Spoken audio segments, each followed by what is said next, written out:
Gold trusted gold buyers మీరు తాకట్టు పెట్టిన బంగారాన్ని విడిపించి ఈ రోజు ఉన్న మార్కెట్ ధరకు కొనబడును. One force ruthless fire power dominating every front అంటూ ఇండియన్ ఆర్మీ ఒక వీడియోని రిలీజ్ చేసింది. కరెక్ట్గా ప్రిసిషన్ స్ట్రైక్స్ చేసిన 10 నిమిషాల తర్వాత బ్యాక్గ్రౌండ్లో కనిపిస్తున్నటువంటి ఈ వీడియోనే హైలైట్ చేస్తోంది తాము చేసినటువంటి ప్రిసిషన్ స్ట్రైక్ ఎలాంటి ఎఫెక్ట్ చూపించబోతోందో. ఎవరు ఎక్కడ ఎలా దాగి ఉన్నప్పటికీ మేము దాడి చేస్తాము, దుమ్ములో ఉన్నా చీకట్లో ఉన్నా ఎక్కడున్నా మేమేంటో మా పవర్ ఏంటో చూపిస్తాము అంటూ ఆర్మీ తన వీడియోని రిలీజ్ చేసింది. 9 ప్రాంతాల్లో టార్గెటెడ్గా కేవలం అక్కడున్నటువంటి ఉగ్రమూకలు ఏవైతే బంకర్లు ఉన్నాయో, ఎక్కడైతే హెడ్ క్వార్టర్స్ ఉన్నాయో వాటి మీద మాత్రమే మేము దాడి చేశాము.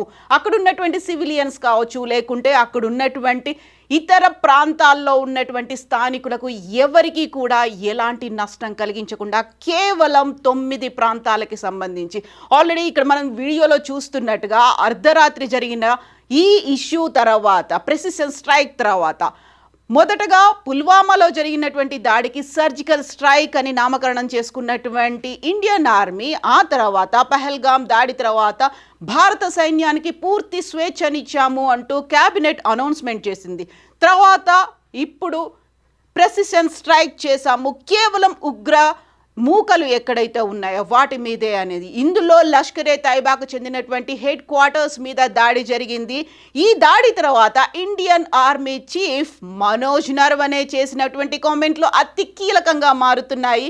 పిక్చర్ అభి బాకీ హై, ఇది కాదు ఇంకా ఉంది, ముందుంది, చాలా జరగబోతోంది అనేటువంటి కీలకమైనటువంటి వ్యాఖ్యలని మనం చూసాము. ఆ తర్వాత జరిగినటువంటి ఇన్సిడెంట్స్కి సంబంధించి ఇమ్మీడియట్గా క్యాబినెట్ భేటీ జరిగింది. ప్రధానమంత్రితో పాటుగా రక్షణ శాఖ, త్రివిధ దళాలకు చెందినటువంటి అధిపతులు at the same time cabinet అంతా కలిసి కూర్చొని జరిగినటువంటి దాడి గురించి చర్చించుకున్నారు. తర్వాత చేయాల్సినటువంటి అంశాల గురించి మాట్లాడుకున్నారు. One force ruthless fire power dominating every front, Indian army always ready, always victorious అనేటువంటి ఈ నినాదంతోనే ఇండియన్ ఆర్మీ ఒక వీడియోనైతే రిలీజ్ చేసింది. ఆపరేషన్ సింధూర్కి సంబంధించి ఏం జరిగింది, ఎక్కడెక్కడ ఎలా అటాక్స్ చేశారు, ఏ టార్గెట్గా వర్క్ చేశారు అనే దానికి సంబంధించి 2 యువ మహిళా ఆఫీసర్లు వీడియో కాన్ఫరెన్స్ ద్వారా వివరించారు. అందులో colonel Sofiya Qureshi and wing commander Vyomika Singh జరిగినటువంటి అటాక్ గురించి, ఎలా చేశారు, ఏ టార్గెట్గా వర్క్ చేశారు అనే దానికి సంబంధించినటువంటి కంప్లీట్ ఇన్ఫర్మేషన్ ఇచ్చారు. ఒకసారి మనం చూద్దాము యాక్చువల్గా ఏ ప్రాంతాల్ని, ఏ స్థావరాల్ని టార్గెట్గా చేసుకున్నారు అనేది. ఈ వీడియోని ఇండియన్ ఆర్మీ రిలీజ్ చేసింది, ఫోటోల్ని, వీడియోల్ని. సో టెర్రరిస్ట్ క్యాంప్ కోట్లీ గుల్పూర్లో ఉన్నటువంటి టెర్రరిస్ట్ క్యాంప్కి సంబంధించినటువంటి ఒక ఫోటో. ఖచ్చితంగా అక్కడ ఉన్నటువంటి టార్గెట్ ఏదైతే ఉందో ప్రిసైజ్డ్గా ప్రెసిషన్ అనేది అక్కడ ఉంది, దాని మీదనే మేము అటాక్ చేసామనేది చెప్తున్నారు. అండ్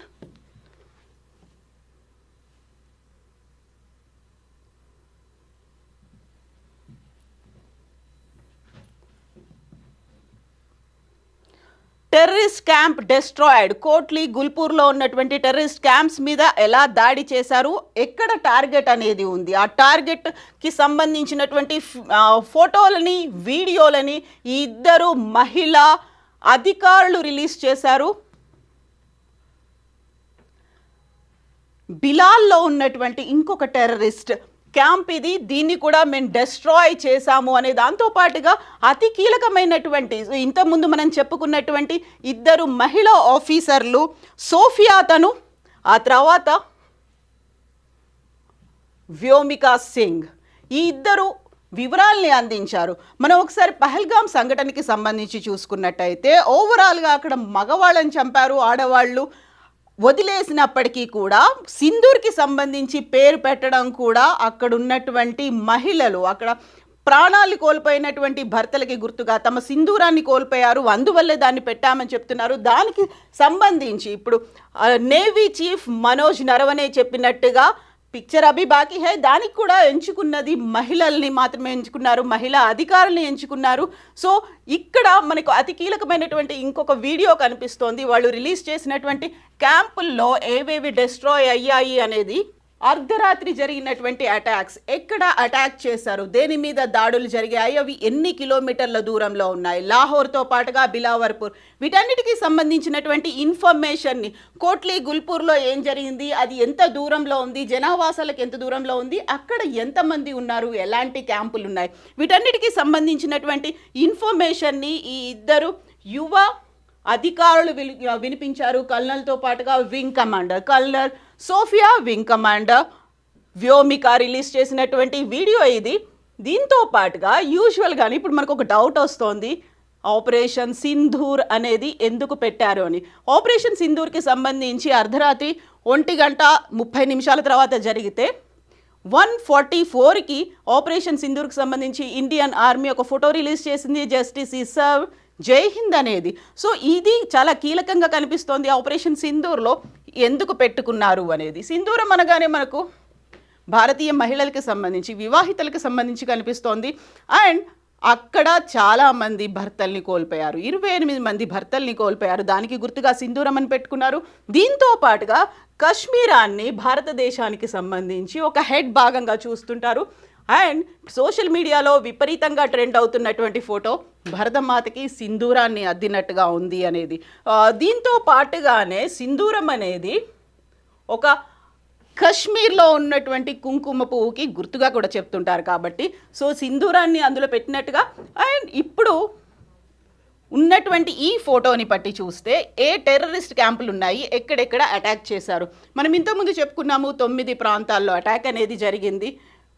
బవల్పూర్, మురిడ్కే, గుల్పూర్, కోట్లీ, ముజఫరాబాద్, బింబర్, చకార్ము, సియాల్కోట్, ఇక్కడే అతి కీలకమైనటువంటి స్థావరాలు ఉన్నాయి. జైషే మహమ్మద్ స్థావరం ఉంది. ఆ తర్వాత అక్కడ ఉన్నటువంటి హెడ్ క్వార్టర్ అనేది ఉంది. ఆ హెడ్ క్వార్టర్ని మేము ధ్వంసం చేశాము అని ఇండియన్ ఆర్మీ అనౌన్స్ చేసింది. దీంతో పాటుగా ఏం జరగబోతోంది, పిక్చర్ అభి బాకీ హై అనేది ఆర్మీ చీఫ్ మనోజ్ నరవణే చెప్తున్నారు. అండ్ పాకిస్తాన్ మాత్రం భారతదేశానికి సంబంధించినటువంటి 3 యుద్ధ విమానాలని, జెట్లని మేము కూల్చేశామని చెప్పినప్పటికీ అదంతా అవాస్తవమని భారత ఆర్మీ కూడా అనౌన్స్ చేసింది. ఒకవైపు ఆర్మీతో పాటుగా ఎయిర్ ఫోర్స్ కూడా ఈ ఆపరేషన్లో పాల్గొన్నారు. ఎట్ ద సేమ్ టైం నేవీని కూడా సిద్ధంగా ఉంచారు. త్రివిధ దళాలకు సంబంధించినటువంటి అధిపతులంతా ఈ సమావేశాల్లో ఉన్నారు. కొద్ది రోజుల క్రితమే కేబినెట్ సమావేశంలో కూడా చాలా కీలకమైనటువంటి ప్రకటన ప్రధానమంత్రి నరేంద్ర మోదీ చేశారు. సైన్యానికి పూర్తి స్వేచ్ఛనిస్తున్నాం, వాళ్ళు ఎప్పుడైనా ఎక్కడైనా ఏదైనా చేయొచ్చు అనేది. సో వాళ్ళు తీసుకున్నటువంటి డెసిషన్కి దేశం అంతా మద్దతు పలికింది. పార్టీలకి అతీతంగా రెస్పాండ్ అవుతున్నటువంటి లీడర్లను చూసాము. ఇది భారత్ సాధించిన విజయంగా జై హింద్ అంటూ, భారత్ మాతాకి జై అంటూ చేస్తున్నటువంటి నినాదాలని కూడా చూస్తున్నాము. అండ్ పాకిస్తాన్ మాత్రం మేము ఎప్పుడైనా అటాక్ చేస్తాము, ఎక్కడైనా అటాక్ చేయడానికి రెడీగా ఉన్నాము అనేటువంటి మాటని పాకిస్తాన్ కూడా చెప్తోంది. ఒక రకంగా చైనా అయితే దీన్ని ఖండిస్తోంది. అమెరికా అయితే దశాబ్దాల తరబడి జరుగుతున్నటువంటి ఒక పోరాటం, దీనికి అతి తొందరలోనే ఒక ముగింపు రావాలని కోరుకుంటూ అనేటువంటి మాట అమెరికా అధ్యక్షుడు ట్రంప్ కూడా చెప్పాడు. సో పిక్చర్ అభి బాకీ హై అంటే ఇంకేం జరగబోతోంది. ఒకవైపు మాక్ డ్రిల్లు జరుగుతున్నాయి, ఒకవైపు అవగాహన కలిగిస్తున్నారు, ఇంకోవైపు యుద్ధానికి సన్నద్ధంగా ఉన్నటువంటి సిచ్యువేషన్ అయితే ఉంది. సో నెక్స్ట్ ఏం జరగబోతోంది, వి నీడ్ టు వెయిట్. నిజంగా ప్రస్తుతం ఉన్నటువంటి సమాజం దేనికి ప్రయారిటీ ఇస్తుంది? ఆర్థిక సంబంధాల చుట్టూ మాత్రమే తిరుగుతుంది. మళ్ళీ ఎన్నికలంగానే చాలా విరక్తి కలుగుతాను. మంచి అనిపిస్తుంది కదా, లేడీస్ కూడా ఛాలెంజింగ్ జాబ్స్ చేసినప్పుడు చాలా బాగుంటది. ట్రాఫిక్ అసిస్టెంట్స్ గా నియమించిన ట్రాన్స్జెండర్స్ అందరితో సాల్యూట్ చేయించుకుంటున్నారు. ఫుడ్ డెలివరీ ఇవ్వటానికి వెళ్ళినటువంటి డెలివరీ బాయ్ అనిల్ పై కళ్ళ ముందు